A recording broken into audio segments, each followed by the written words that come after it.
Retornamos, amigos televidentes, 7:53. Está en nuestros estudios Rodolfo Orellana Jr., hijo de Rodolfo Orellana, actualmente en prisión, ha sido condenado por algunos delitos. Él es indicado como cabeza de una organización delictiva, criminal, pero en estos momentos se está desarrollando su defensa. Rodolfo, gracias por la visita. Buenos días. Muy buenos días. Bueno, en primer lugar, muchos se preguntan por qué tu padre, condenado a prisión, ¿no? Un abogado que, bueno, no hizo un buen uso de su profesión, puede defender, puede tener un estudio de abogados, entre comillas, en el penal de Chayapalca.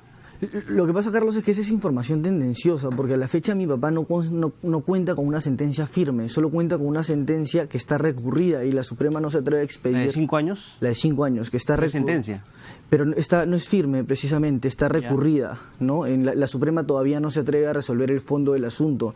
Y esta sentencia de 5 años en realidad es atroz, porque es un caso en el que los magistrados no han permitido que mi padre ejerza su defensa a lo largo del juicio. Lo han tenido frente a una cámara a más o menos 2000 kilómetros de distancia de la audiencia y le han dicho: defiéndete, a ver cómo puedas, a ver si llega la señal, ¿verdad? Mi padre... En concreto, en esta instalación, yo decía entre comillas, el estudio de abogados en el penal. Lo que pasa es que mi papá, al no tener sentencia y aún así la tuviera una sentencia firme, de lo que se te priva en una condena es de la libertad ambulatoria, de tránsito, no de la libertad del ejercicio de la profesión. Mi padre es un hombre profesional, es abogado por la Universidad de Lima, tiene una maestría en Derecho Empresarial, ¿verdad? ¿Por qué no podría ejercer su profesión? ¿Dónde dice que no se puede ejercer su profesión si la misma Constitución establece de que la reclusión es para la resocialización? ¿Y qué mejor forma de resocializar si no es ejerciendo tu profesión? Lo que dice el INPE es que efectivamente no todas sus libertades o derechos están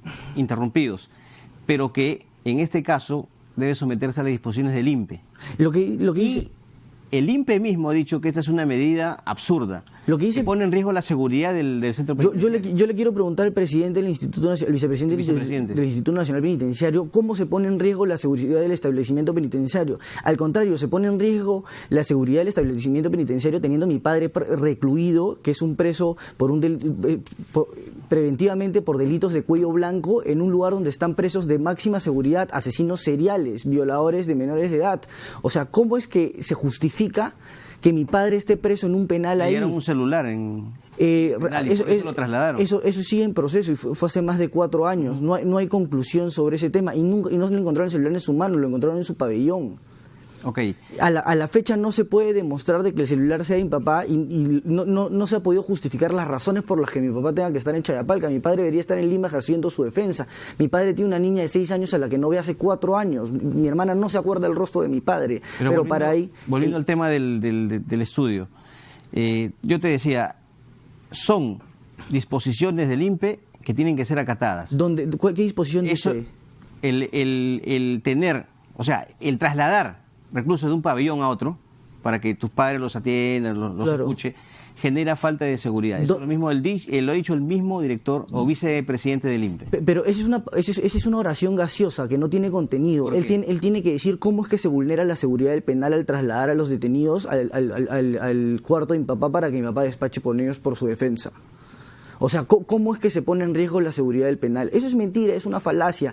El vicepresidente del INPE es un mediocre. Hoy día tiene una declaración por un habeas corpus que ha planteado mi papá porque hay riesgo de vida, hay un proceso penal abierto en la Fiscalía de Tarata porque han habido 3 intentos de motines en las que están tratando de matar detenidos en el penal de Chayapalca. El vicepresidente del INPE no dice que hay un muerto al mes en Chayapalca.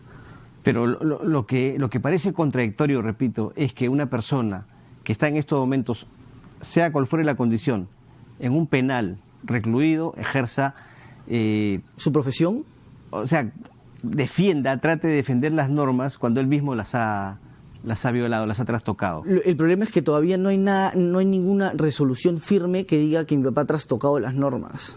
Ninguna, o sea, no hay ninguna. No hay un juez supremo, yo reto al doctor Inostroza, que fue presidente de la segunda sala penal transitoria, donde se unen las audiencias de mi papá, en las que todavía no se atreven a firmar la resolución. Porque no hay nada, no hay contenido. La doctora Barreto va gastando más de 25 millones de soles del erario del Estado en esta investigación contra mi padre, una investigación que tiene 9 años. Hay declaraciones desde el 2009 y ni siquiera lo han acusado. Hay declaraciones de testigos, o mejor dicho, de colaboradores eficaces, hay 2 o 3 si no me equivoco, claro. En el caso básicamente de la red de corrupción en torno a SUNARP, la obtención de títulos de propiedad falsos, en fin.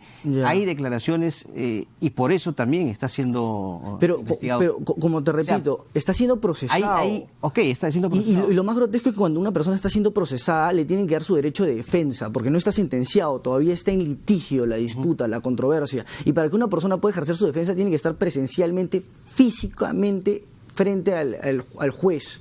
Tiene que poder ejercer su defensa presencialmente, y eso no se está permitiendo. El INPE lo que busca es que mi padre se quede en indefensión eterna para que no pueda litigar, y eso es ilegal, es inconstitucional, y es grosero que una institución penitenciaria que lo que busca es resocializar a los detenidos vulnere cada día los derechos de estos. ¿Cómo puedes explicar tantos indicios en su contra? Yo te pregunto, ¿cómo se puede explicar que con tantos indicios después de 5 años no tenga sentencia firme? Bueno, pero al menos en la investigación que yo te refería, sí, está la declaración de colaboradores eficaces. Pero no es una sentencia. Ok, está bien, pero por eso... Esas colaboraciones eficaces tienen que tener corroboración, tienen etapas de corroboración en la que se muestran las pruebas. Ninguno de esos colaboradores que han llegado a declarar lo que han declarado por presión de la Fiscalía han podido entregar pruebas de lo que están diciendo. Es por eso que los funcionarios hasta el momento están defendiendo su inocencia. Si hubieran pruebas claras de que han habido actos de cohecho o de corrupción, yo creo que los funcionarios mismos, intentando reducir su pena, hubieran aceptado la culpa, pero no las hay. No hay una prueba firme que demuestre que mi papá ha corrompido o ha dado dádivas a funcionarios. Bueno, yo te decía, hay indicios serios, eso lo decidirá la justicia efectivamente cuando ella en este tema emita la sentencia respectiva. Pero Carlos, lamentablemente, ¿qué justicia si el actual presidente de la Corte Suprema, que ha sido elegido por votación por el resto de miembros de la Corte Suprema, ha sido socio del estudio de abogados que ha defendido los intereses de Odebrecht? Eso es groserísimo, debería renunciar no solo el presidente de la Corte Suprema, sino todo el Pleno, porque los que votaron por él han tenido que saber que Prado Saldarriaga era socio de un estudio que defendía los intereses de Odebrecht. Eso es grosero, y yo no entiendo por qué nadie lo dice. ¿Quién lo está ocultando?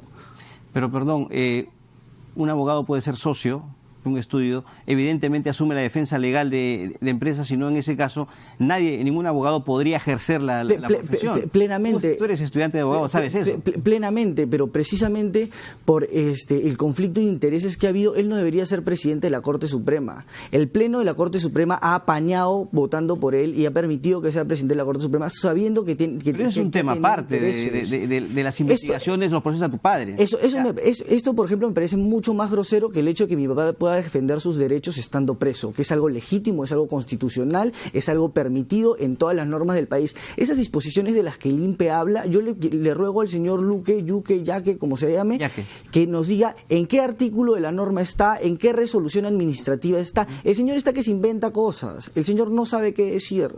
Realmente. O sea, tu padre es inocente de todo. Yo estoy peleando la inocencia en cada uno de los casos y estoy demostrando con argumentos legales y pruebas de que no hay culpa en ninguno de los casos. En el caso del lavado de activos es atroz. Acá no hay quebrantamiento del sistema financiero. Para que se constituya el lavado de activos tiene que haber quebrantamiento del sistema financiero. La doctora Barreto se va gastando 25 millones de soles a lo largo de 5 años persiguiendo a mi papá y ni siquiera puede acusar, ni siquiera puede poner final al proceso. ¿Qué le dirías tú a todas aquellas personas que han sido perjudicadas por tu padre?